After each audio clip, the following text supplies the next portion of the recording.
handed me his phone and said, "You know what to do." Yeah. What? Yeah, I'm glad I'm not his dad. That kid's going to be a problem. Hello, Miss Most Awesome. Scout Francesca. Hello. How be ye? Good. Mm-hmm. Good. All right. I'll take it. I'm probably not going to ask you how your day was. Wow. How was your day? Good. Good. We got 2 goods. Better than 2 bads, I suppose. Yeah, I'd probably say it is. Proceed. Hi, this is Scout And William. from Hyperventilating, The podcast. a show that follows life and change through the eyes of a father and a daughter. Join us as we find our way Together. Aw. Wow, it's fitting. We said it together. All right, first topic of the day. Mm-hmm. Bring it. What makes a place somewhere bad to live? Yeah, I guess I'll start it like I always do. Manure. So I'd probably... Great piles of Dad, manure. stop. That would make it bad to live, no? I would say it has a lot to do with... Unless you're a farmer. If you're on a Dad. farm, and there's piles of manure, then Can we that's part stop of being talking on a about farm. this, please? Well, you asked what makes a place bad to live. So I would probably say that... Do you deny that Oh, makes my a place... Dad. Yes. Stop. Nah. I would probably... Stop. That's rude. I would You're teaching kids out there like, I can say stop to my parents. No, you can't. So I would probably say that something that makes a place not a good place to inhabit, I think it has a lot to do with just the people in general. Swarms of wasps. And I don't know, but like sometimes, and I think it has a lot to do with economy too, but What do you mean the people in general? like maybe the place is just a bunch of jerks. Well, yeah, I mean, if you're on a prison island or something, that's a bad place to live. I don't know, I mean, but then I think a lot of it has to do with the economy as well. But then again, there's places like I'd never live in Dubai, but that place is rich. Yeah. But I think that there's places that maybe aren't so wealthy that I would love to live. Oh, for sure. Like somewhere that I would live For sure. in for free in a second. You could go into, say, some remote place in Australia and everybody would be lovely. Yeah. They'd be all living peaceful lives. I mean, look where we live in Mexico. There's a lot of places aren't particularly wealthy, but the Yeah. people are amazing. Yeah. The vibe is amazing. Yeah, I mean, I think it has a lot to do with reputation, too. If a place has a bad rep, I think that it takes a toll on the place in general. Mm-hmm. Like, even if it was a good place, I think the reputation catches up to people, like, on the internet. Maybe you start out as a really sweet, nice influencer, and then hate gets to you, hate comments and stuff like that, and you form a reputation, and then now you're not so great of an influencer. I think that's kind of the same idea when it comes to places to live, and it also has a lot to do with climate. It has to do with That's relative. the though. landscape. Depends on like what you like, right? Yeah. Like, what makes a place good to live? Let's word it that way. Maybe come at it from that perspective. So people that you like, people that People. you're in tune with. Affordable. Somewhere you can afford to live, for sure. Somewhere where you like the Weather. climate. Yeah. I mean, you don't want to live somewhere ugly either, so somewhere kind of nice to look at. It's interesting. Most people never go far from where they're born, do they? Statistically. I forget what there's some kind of a number they put to it, like 50 kilometers or 50 miles, or it's really irrelevant. They don't go very far from where they're born. Yeah. Which is sad, but it also makes sense. If that people don't like change, if that's all you know, that's then the thing. People don't like change. you don't want to go out of your comfort zone. I don't know I mean, it's sad sometimes, but other times a place is good to live, I guess, if you're happy there. Maybe someone's traveled and they absolutely hate everywhere they go and they just like their hometown. Yeah, which there's value in that, for Yeah. sure. I think that a lot of it is subjective. I think that if you go somewhere and you don't like the weather, maybe it's too hot for you, but the people that live there love the heat. I Yeah. think that has a lot to do with Definitely. it. If you go to somewhere snowy and cold, Definitely. like... So what are we saying here then? A place is good to live or bad to live depending on, I would say, the people. the weather, People, weather, and if you can afford to live there. affordable. I think that those are the main things. Those are the main things. Yeah. Because there's lots of places that I think are fantastic to visit, but there's no way would I'd never want to live live there, there. yeah. Yeah. I mean, I'd love to visit New York one day. I wouldn't live in New York. Yeah, for sure. I think that there's beautiful things to see there. Same with Chicago. Definitely. I'd never live in Chicago. Yeah, I enjoy visiting big cities, but I don't want to live in one Yeah. anymore. I lived in Toronto for a while. I don't want to live in a big city. But they're cool to visit for sure. I agree with that. Yeah, like I like going to Mexico City. I think there's super cool things to do there, but I would never, ever, ever live in Mexico City. Yeah, for sure. Okay, so people, weather, weather, and affordability. affordability, yeah. Sounds good to me. All right. Mm-hmm. Moving on, we have our second topic. It's called, Are They Really Mammoths? And I'm just going to go over all the information I learned. Mm-hmm. But basically, what they're trying to do Oh, I got an eyebrow is raised they're there. trying to bring them back because... Very Bond villain, the way you raised your eyebrow, all the information that I learned. Yeah, they're trying to bring them back because... It's kind of a Bond villain It's- move, really. Yeah, it is. Because they're trying to bring them back to help combat climate change. Apparently, they're like... Okay, scientists want to bring back woolly mammoths primarily to combat climate change by restoring Arctic grasslands. That's... yeah, maybe. So that's I one mean, reason. But another thing Is this place colossal? That's what you're talking about, the company?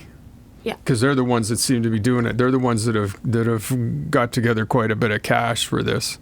Yeah. And then... They did that dire wolf, eh? Yeah, I saw that. Yeah. They really brought those back, like... Well, they didn't, though, or they did. I guess Yeah, but that's the question, right? Did DNA-wise. Is that actually a dire wolf? Right. So another is that they're trying to conserve elephants in Asia and everywhere, though. Yeah.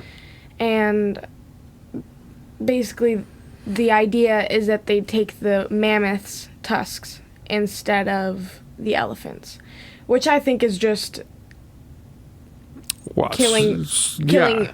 one bird with another bird. So basically. you're breeding a creature for parts?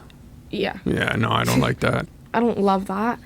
And yeah, just for scientific advancement, basically they're just trying to see if they can do it. That's so. My question is though, Are they really woolly mammoths? really woolly mammoths? I think to a certain extent, they have the woolly mammoth DNA. They have some edits. Yeah, I think that it's kind of like bringing back a pigeon, or like bringing back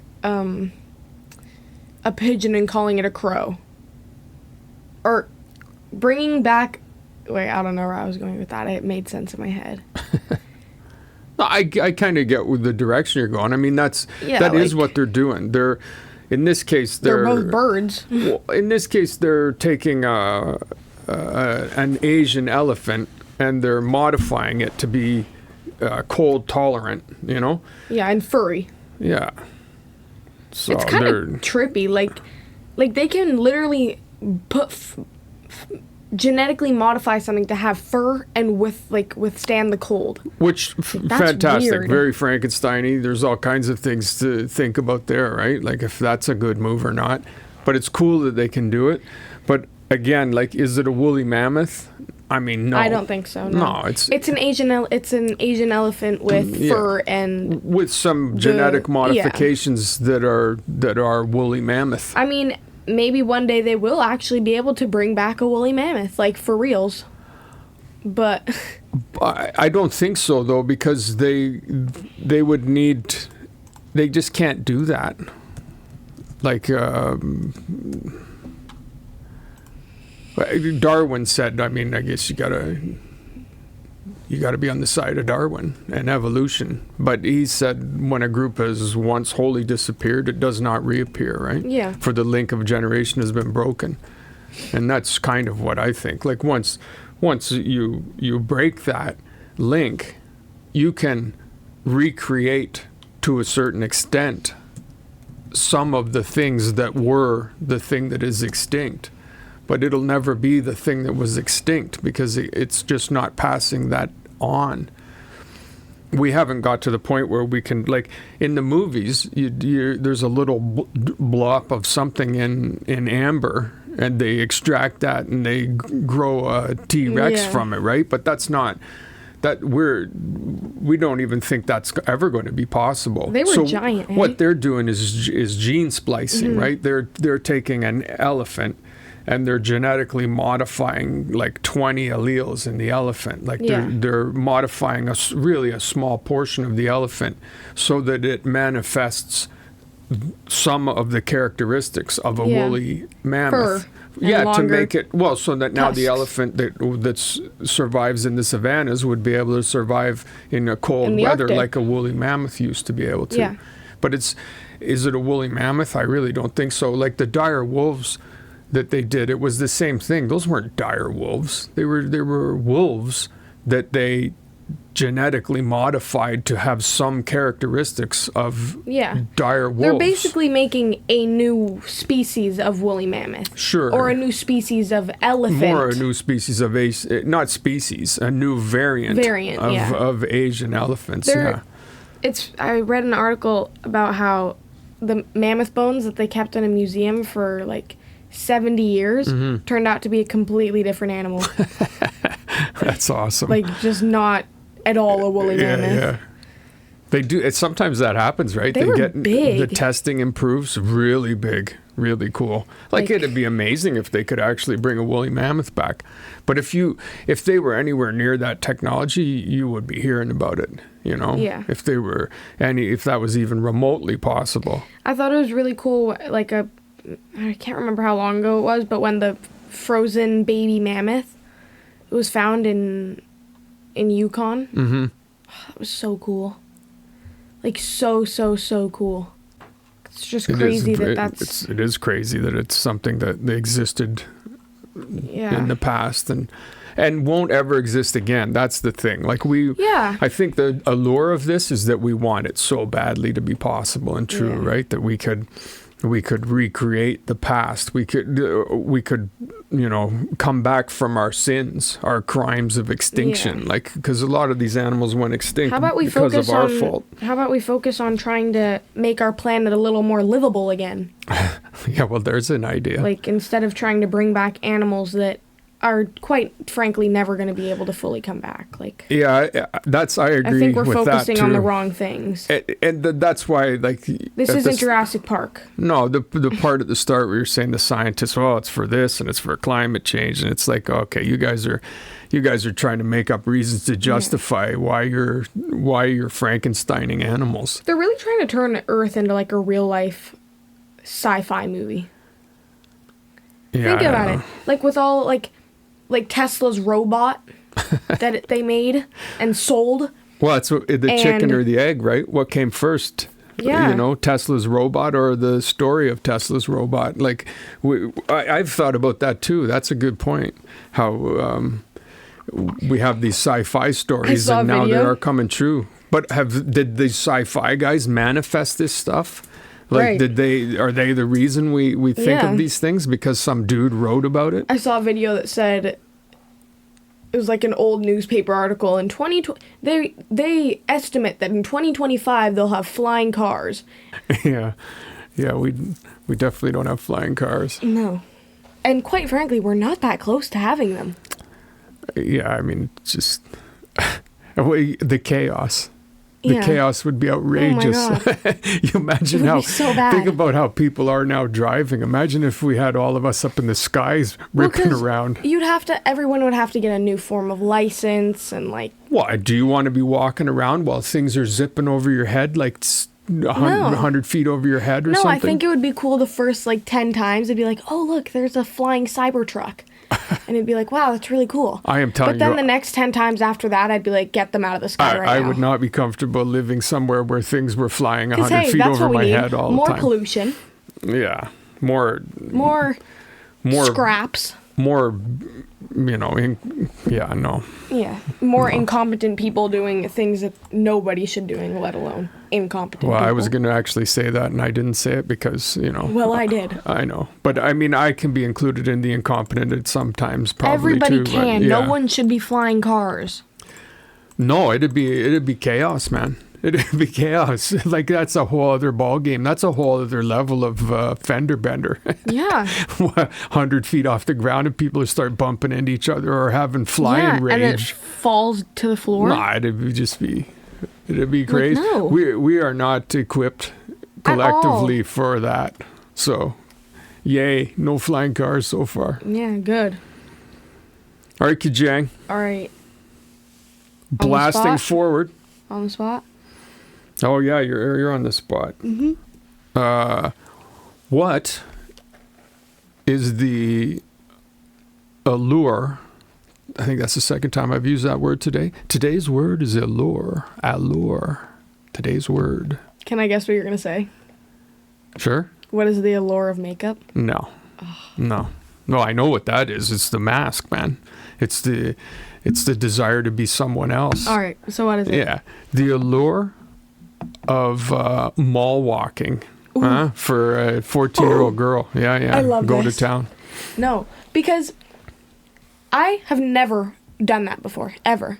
I kind of did it before. No, before we came to Canada. Mexico's I kind not of did known it. for its mall walking. Like with a couple of my friends, I went once or twice to like one of those mall with Not small really. businesses and Not stuff. Not really, yeah. But not like, a proper it mall. was probably, this mall was probably a 10th. No, like a 15th of the size of the mall here. Here, whenever I made friends with Ariel, and she was like, oh, we should go to the mall one day. And I was like, do what? We both don't have money or anything. And I was kind of confused because, I don't know, I've never walked around the mall with a friend. What's the point of that? Yeah, exactly. But then we did it. And the first time, it was very fun. I really enjoyed myself. I thought it was super interesting, and it was nice to get, a drink or something like that, and then just sit and chat, and then How'd you get a drink without money? I had like $5 to buy a Baja Blast. Oh, that was nice of me. And and then to walk around and window shop is super fun. And then I've probably been 30 times since then. It's so fun. And the allure is just that, like, you just get to see people and the people watching and just looking at things and thinking, oh, that's really nice. I should buy that. And then putting it back on the rack and walking away. Getting macked on by 11-year-olds? Yeah. And 14-year-olds. Yeah, but I don't like those stories. But the stories of the 11-year-old, I don't mind. Yeah, well, it's true. What do you mean, Dad? Well, I Dad. mean, you wouldn't. You're my dad. Yeah, of course. So if I hear a story about some 14-year-old who's coming up and greasy and on up to you, you don't like those stories, but I do. No, please. And then... That's not really true. Yes, you, it you is. just said that like some cool man move, but that's Yeah, not really 'cause it was true. You cool. find the but it depends, though. Yeah, It exactly. depends, because if it's a kid that I'm seriously like, If get it's away from something me, it's sweet different. and But if it's like a innocent, kid yeah. comes up to me, he's like, you're really pretty, can I get your number? But that's not nice. That's not greasy. Exactly. Yeah. Honestly, 9 times out of 10, it's not greasy, though. No. Thankfully. And the one is when it's 2 little kids coming up to you and that handing you your phone and saying, that just happened you know what yesterday. to do. That just happened yesterday. That's actually kind of hilarious. Like, that kid is for sure, he's going to be a problem for his parents, man. Mm-hmm. Like, to have that kind of confidence at 11. Like, Yeah. what did the kid do? He walked up. What did they do? We were walking next to them, and we were just chatting, and him and his friend whispered to each other, and already Alexa and I were like, oh, here it comes. But we were not expecting this. They yelled at the top of their head and said, stop following us! These kids are trying to touch us! And then they started running at top speed, yelling as loud as they could. And they were 11, like you Like figured. 10 or 11, yeah. Like little kids. Yeah. It was Yeah. crazy. Me and my friends would have never had the confidence to do that at 10 and 11 in a public mall. Yeah. Well, yeah, for sure. It was There's really also fun. a degree of ignorance and arrogance that's my mixed in there gosh, with confidence yes. too. What did the kid say to you with the phone? He handed me his phone and said, "You know what to do." Yeah. What? Yeah, I'm glad I'm not his dad. That kid's gonna be a problem. Yeah. Like, it's funny when you're 10 or 11, but he becomes the greasy one at 14. Yeah. Like at 10, he hands you his phone and says that, you just laugh. Like, Yeah. it's funny. Oh my It's God. sweet. Okay, It's cute. buddy. Yeah. But at 14, when he does that with the same amount of confidence and ignorance It's and the kind of thing arrogance, that gets you punched. it's not so funny and cute anymore. That made me laugh, though. They're really funny. Why are you following us? Stop following us. Yeah, stop following us. So the allure of the mall is the people watching? People watching, window shopping. Yeah. And honestly, being at the mall for 8 hours with your friend, there's just something so fun about that. Yeah, I mean, back in the day, I spent quite a bit of time at the Like, mall. I'm talking about, we'll be there for 4 hours, and it'll feel like we've only been there for Yeah. 1.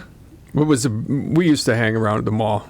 That mall in particular was at the time it was biggest built, one it was in the Canada. largest one in North America. Oh, wow. Yeah, because that's in the 70s. Cool. Yeah. That mall was a big deal. It is a big mall. I used to like hanging around there. Me and my buddies, you'd just kill time. For us, it was the hang. It was mostly like the same Yeah. as it is today. Food court and the hang for boys, and then for girls, there was some window shopping, but mostly it was for the hang to see Yeah, see it's who you just could nice. see. It's nice going to the mall, pointing out people, and also just seeing cool people that you wouldn't see anywhere else Yeah. with their friends. Like, it's just really fun. I don't know, there's something about being a teenage girl and going to the mall is super whimsical. Yeah, no, the mall is definitely a place to hang out when you're a kid, or a teenager. Yeah. Like that sort of tween. You're a teenager, but you're not older. Yeah. Like if you're hanging around the mall and you're 19, okay, you're a problem now. Definitely. You're like the guy from Dazed and Confused. Oh, you have never seen that? It's Matthew McConaughey, you know, the actor. It was one of Yeah. his first roles. It was the first role that made him really big. And he played this dude who was like 20 and he was still hanging around. Isn't Matthew McConaughey the guy that goes, all right, All right, yeah. And he was hanging around with these 17, 16, and 17-year-old guys and girls. He was that guy. Okay. Well, that He mall. looks like that guy. He did in the movie. He really looks like that guy in the movie. Oh, he really I'm trying to does. remember his name. All right, doesn't matter. All right. There There you go. He has a podcast with, oh, no, this is just guess he had. At one time, he had the guy from The Good Place, the old guy, and the guy that plays Haymitch in the same episode on his show. That's really quite the duo, the trio. Yeah. All right. Moving on, we have a Hear Me Out. Well, that's you. Yep. Today, you. So, Is this a spazzy rant? no, this is kind of, I prefer it's it. kind of an in-between, honestly. All right, because you know I do enjoy a good spazzy So, rant. in my opinion, if I'm watching a really bad show or movie, bad acting in it makes it way more entertaining. Like, if I'm watching a bad show, Yeah. but the acting is amazing, it's kind of annoying. Yeah. Because how do you have such a good cast, amazing actors, but your show is terrible? How? So that's why when I'm watching a bad show and the acting is just as bad as the plot, it's entertaining. It's funny. It just makes the show funny. Like when I'm watching a horror movie and the acting's bad, Yeah. it's funny. Yeah. I can laugh at it.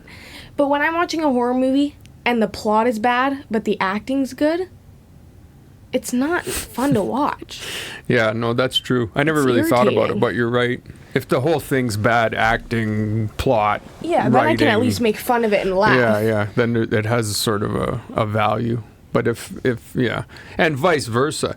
If you get movies that are like well directed and there's a good story, but there's heinous acting, Yeah, that sucks too. definitely. I just think that bad acting makes some shows bearable. Some. Because sometimes I just turn it off because it's all bad. But if I'm watching it with a friend or something, okay, for example, Twilight. The last one, some of the things that happen in the last one are actually are things that are like genuinely illegal. Like fully illegal. And it's laughable because What do you mean fully illegal? What? When she gives birth to her child and then the werewolf imprints on her. That's just, the whole thing's weird, man. It's a vampire's baby. Yeah, it's weird. No, the whole thing's weird. And the acting is just as bad. It's not good. And so when I watch that with Sophia, yeah. it's funny. We laugh. We think it's hilarious. Yeah, yeah. Or The Kissing Booth. That whole plot of that whole movie is so bad. And so is the acting. Yeah. No, there's something to be said for movies that are poorly acted. No question. There can be a huge entertainment value in a truly bad movie. Yeah. Yeah. Like, okay, Sophia and Madish and I just watched The Blair Witch Project. Yeah. And that is a terrible horror movie. But sitting there and watching it with those two and laughing at it is super fun. Yeah. Some because the people love acting's that just movie, as bad. Oh, I know. I don't get it. I really don't get it. Usually I like art housey movies like that too, but that it's one not was, even art house. No, it's like just if you and I bad. ran around in the backyard and we went into the woods with a camera and just ran around and said, all right, let's go to Chinguzi and make a movie. You do this now. Okay, now act scared. Yeah, let's go to Chinguzi and make a movie. We're going to put up a tent here and you're going to be all in the tent look frightened. I wouldn't be surprised if that movie was filmed in under 2 weeks. Oh, for sure. They did it for some $10,000 or $20,000 or something. They probably spent half of that on tents. When we were teenagers, my buddy filmed a film for school, and that's the level of horrible it was. Yeah. No, I do not get that movie at all. But people, man, people really genuinely are swear like, by oh, it. it was so scary. I'm still scared to go camping because of that movie. And it's like, really? That's that they movie. never even show the Blair Man, Witch. you probably never open your closet door or look under your bed then either. No, honestly, that's the kind of person that would get scared by it. The people that swear by the Blair Witch are the same people that to this day are scared to look under their bed. Yeah, for sure. It has to be. Because there's the no other... people that don't have bed frames because they don't want to look under their bed. There's no other explanation, man. Because that movie is not scary. No. It's not. It really isn't. It's just not. There's nothing in it that's scary. Because there would be parts where I'd be like, ooh, here it comes. No. And then they'd go outside of their tents and it would just be like a baby crying in the distance. Nothing ever happens in it. Oh, look it's terrifying, a baby. Nothing. It's the effect like when you're on FaceTime and you're walking around with your phone. Yeah. And the person can see you walking around. And they have that weird view of you. That's the whole movie. And how they're always like, they skimmed over the whole plot too. Like it was supposed to be how like the all those kids went missing, and then so when they go outside of their tent they hear the kids yelling, and it's like, come on. Show something. No. Well, they didn't have the budget for showing anything, man. Exactly. I think they did it for a scam, and they couldn't believe that it succeeded. Yeah. No, I'm sure they thought it was scary too. Oh, dude, we're going to do this thing, and then they, yeah. All right, Kajang. All right. I love you very much. I love you too. And then we'll see you episode the 63rd. Yep. And in a few minutes. Yeah. Okay, then. I love you. I love you.